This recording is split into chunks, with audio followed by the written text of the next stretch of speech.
Let me set the scene for you. It's March 2003, almost midnight. A young 15-year-old named Mark has decided this is the day he will end his life. A stranger driving by notices Mark on the outside ledge of the bridge, jumps out of his car, and attempts to save him from becoming another statistic. Now, almost 18 years later, they share their story of hope with Cityline. A warning, this story may be triggering to some. It contains discussions of suicide. If you or anyone you know needs help or are in crisis, please call the number on your screen. As I was driving over the overpass, I saw a figure, a person that was standing on the opposite side of the guardrail. So, I thought that didn't look good. And as I approached, it was evident that it was a teenage boy that was holding onto the railing, hanging on to the opposite side. When I went to the bridge that night, just like all my other attempts before it in more rudimentary ways, it was my effort to escape a life that I didn't want to live. I didn't want to be the crazy kid that everybody treated differently and that was tortured by his own mind every single day.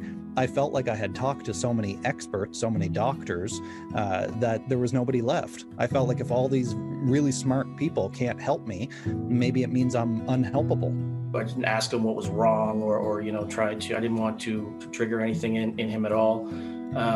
So it was just kind of being with him and being present with him and trying to just basically, treat him like a human being. I couldn't see him the way that I was balanced on the edge of the bridge, but I remembered glancing over my shoulder and noticing that he was wearing a light brown jacket at the time. That's all that I had known about him.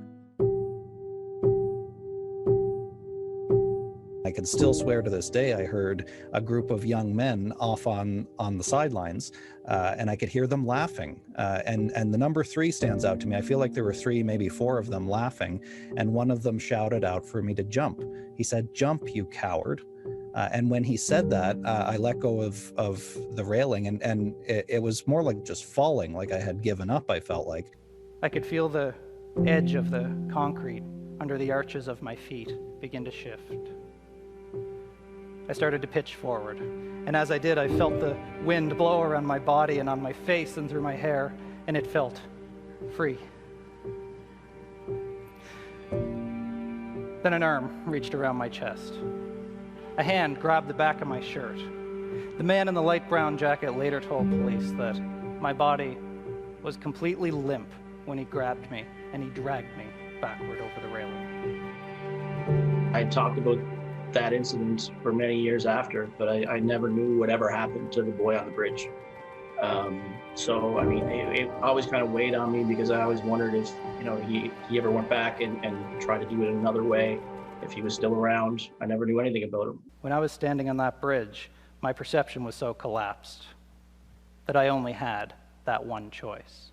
As I'm listening to this man talk, he's talking about in great detail everything that we went through together that night on the bridge. And he was clearly, had done great things with his life, very successful, helping others. And I just broke down. It was very emotional. But I did have a lot that I wanted to share and say. So I just started to write an email that I may never send. I just wanted to kind of write it to kind of get my thoughts down. And the timing was crazy because it was about a week later that Mark had gone on television reaching out to look for the person in the light brown jacket. So I figured it was safe to send the letter, so I did so. And I finally opened the email, and Mike's very first words to me, or I guess at that time, the stranger's very first words to me, were, "Hi there, my name is Mike Richey." Shoot, it's happening again. I don't... You would think after all these times, it wouldn't affect me as much, but... I was completely focused on his fingers, waiting for them to start slipping. Within moments, they did. And as he leaned forward into nothing, I reached out and put my arm around his chest. The officer quickly grabbed him by the back of his jacket. We both pulled him backward over the railing. Mark was safe. Knowing that the stranger in the light brown jacket just had a name, just that simple thing that he had a name, it meant that he was real. And if he was real, it meant that my story was real. I told Mike that I had no idea how to possibly thank him. How do you thank somebody for not only saving your life in a moment physically, but for actually giving you your whole life ever since? The pivotal thing in my recovery was wanting to be like Mike, wanting to be like the stranger who saved my life. So the best thing that I could do was to show him the life that he made possible for me by introducing him to my wife and to my then 2-year-old little boy. And now he's my second little boy's godfather. And he hasn't met my little girl yet either, but he will soon, my 1-year-old little girl. Seeing, as I said, that boy, what he's done with his life, and just that brief moment in time that, you know, I took to spend with this person, the impact that had, and kind of that butterfly effect type of thing. And it would seem like one small moment in time changed, apparently, you know, his entire life. So as far as any sort of like, you know, thanks or anything like that, I don't need any thanks, but if I did, I've got that and more with seeing the life that he's created for himself. So that's enough for me. My goodness, what a story. Thank you, both of you, for sharing all of that with our viewers.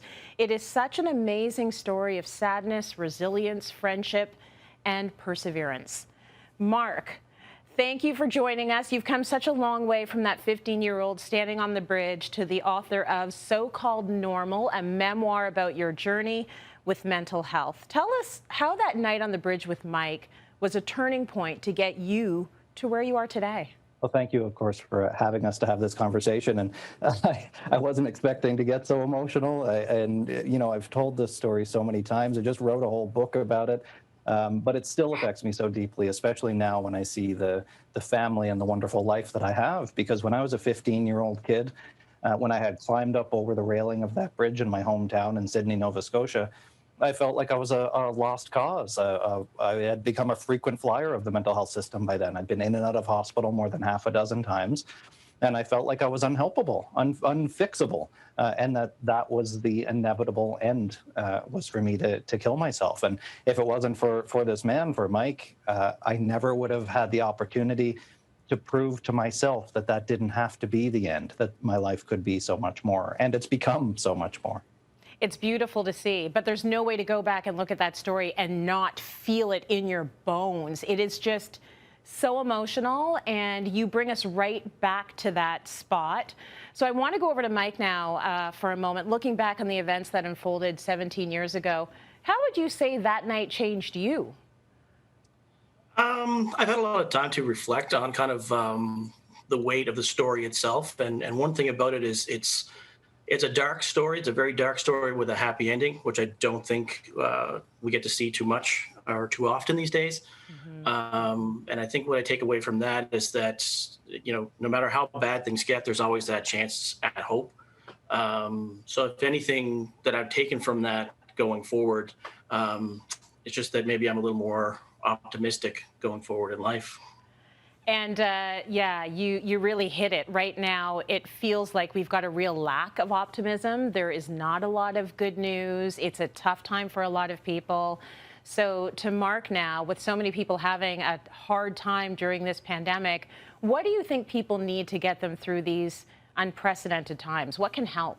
I think that we need hope more than just about anything else, because sometimes when you're in these dark, enclosed spaces, I can use my own experience of being suicidal for so long as an analogy that it feels like that's all there will ever be. You don't realize, you can't read the future, of course, you can't foresee what will happen next. So I think that if we can inspire hope that this too shall pass, all things pass, good and bad, that we will get through this together, and we can work together to give people the practical support they need as well.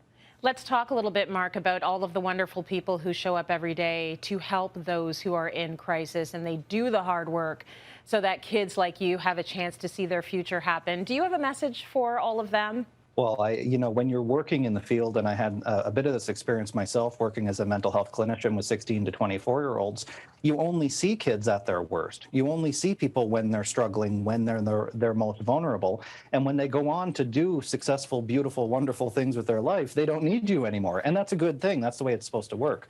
So I hope that people who work in these kinds of roles, people like Mike still, remember that they are saving lives every single day, and their work is absolutely vital in giving people the lives that they really truly deserve. Absolutely.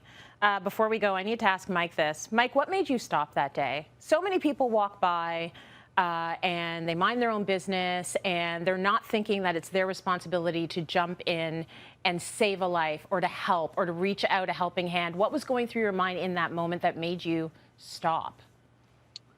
I honestly saw someone who I thought might need help, and it wasn't something I thought about or over, I didn't overthink it. I just, kind of after the fact, there's always that chance of just, you can just, people will drive by or pass by someone that may need help and thinking someone else will do that. Well, it's always been kind of my thing to be the somebody else. So that's kind of what I was thinking in that moment. There wasn't much beyond that. Saw someone that needed some help and did what I could.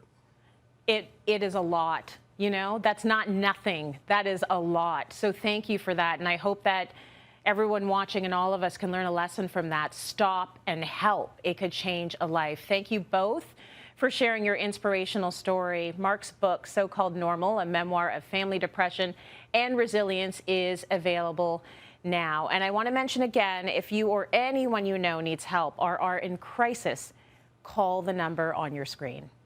Thank you so much. What a powerful story. Mark has actually compiled a list of resources to help anyone who might be struggling. You'll find that on our website, cityline.tv.